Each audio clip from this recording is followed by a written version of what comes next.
आप सभी साथियों को मेरा नमस्कार। दोस्तों आइए देखते हैं आज के मुख्य समाचार।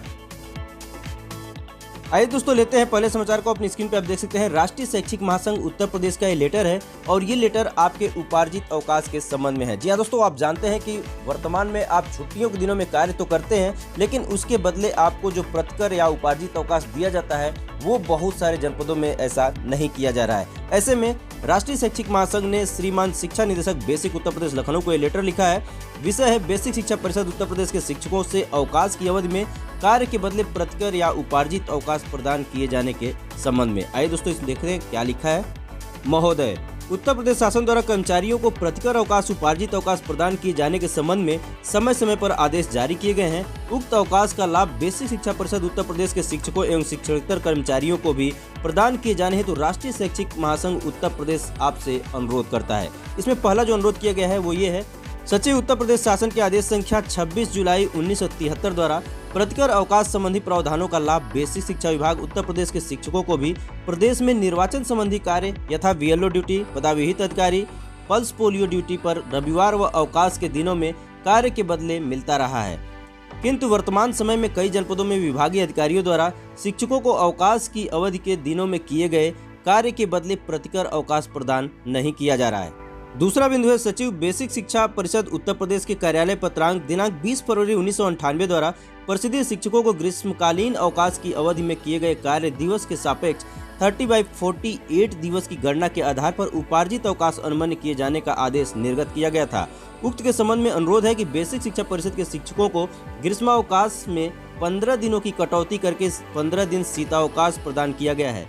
अतः शीतकालीन अवकाश की अवधि में शिक्षकों से लिए जा रहे कोविड वैक्सीनेशन निर्वाचन कार्य के बदले उपार्जित अवकाश प्रदान किए जाने का आदेश निर्गत किया जाए। अतः महोदय, शिक्षकों से रविवार व अन्य अवकाश शीतकालीन अवकाश में कोविड-19 वैक्सीनेशन निर्वाचन संबंधी कार्य कराने पर प्रतिकर उपार्जित अवकाश का लाभ बेसिक शिक्षा परिषद के शिक्षकों व शिक्षकेतर कर्मचारियों को प्रदान किए जाने हेतु विभागीय आदेश निर्गत करने का कष्ट करें। तो दोस्तों ये अनुरोध तो किया गया है, लेकिन ये आदेश जारी होता है या नहीं होता है ये तो आने वाला समय बताएगा। लेकिन फिलहाल आइए देखते हैं अगले समाचार को। दोस्तों यहाँ अपनी स्क्रीन पे आप देख सकते हैं राज्य परियोजना निदेशक कार्यालय का ये आदेश है और ये आदेश मंडलीय सहायक शिक्षा निदेशक बेसिक समस्त मंडल उत्तर प्रदेश के लिए दिया गया है।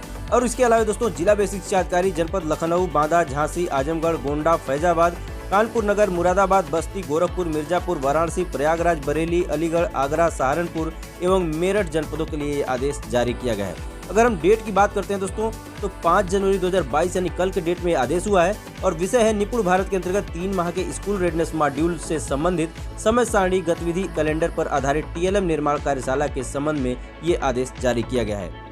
महोदय, कृपया राज्य परियोजना कार्यालय के पत्रांक दिनांक 28 दिसंबर 2021 का संदर्भ ग्रहण करने का कष्ट करें, जिसके द्वारा उपयुक्त विषय कार्यशाला आयोजित दिनांक 10 जनवरी से 12 जनवरी 2022 तक 18 मंडलीय जनपद के नामित बाल वाटिका विद्यालय के नोडल शिक्षक संकुल सदस्य एवं विद्यालय में अवस्थित आंगनबाड़ी केंद्र की आंगनबाड़ी कार्यकर्त्रियों को प्रतिभाग करने हेतु निर्देशित किया गया है। तत्क्रम में अवगत कराना है कि उक्त कार्यशाला अपरिहार्य कारणों से स्थगित की जा रही है।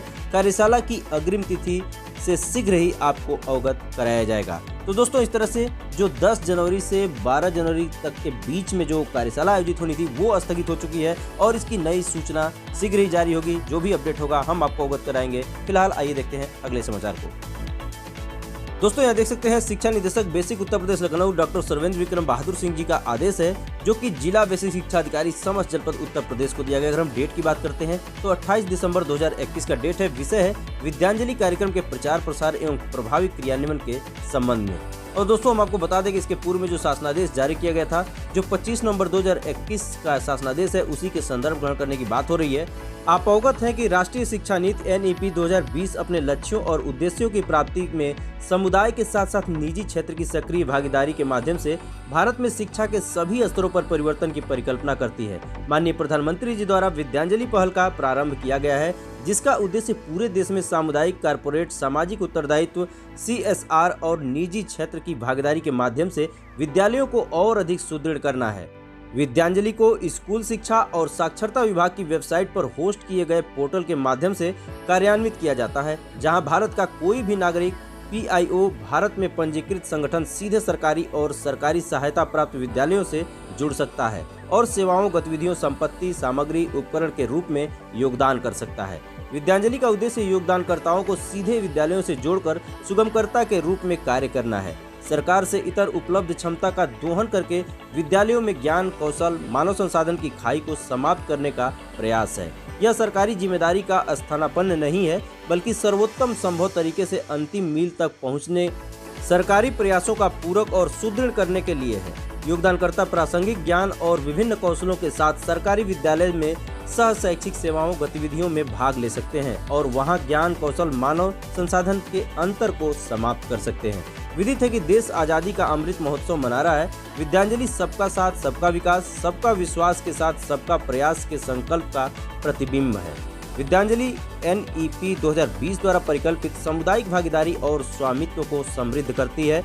स्वयं सेवक, योगदानकर्ता, दाता ज्ञान, कौशल या संपत्ति, सामग्री, उपकरण जैसे बुनियादी नागरिक आधारभूत अवसंरचना, बुनियादी विद्युत अवसंरचना, कक्षा अनुसमर्थन सामग्री, उपकरण, डिजिटल बुनियादी अवसंरचना, पठ्येतर सामग्रियों, खेल, योग, स्वास्थ्य आदि के लिए उपकरण प्रदान करने के लिए पंजीकरण कर सकते हैं और अपनी रुचि का संकेत दे सकते हैं।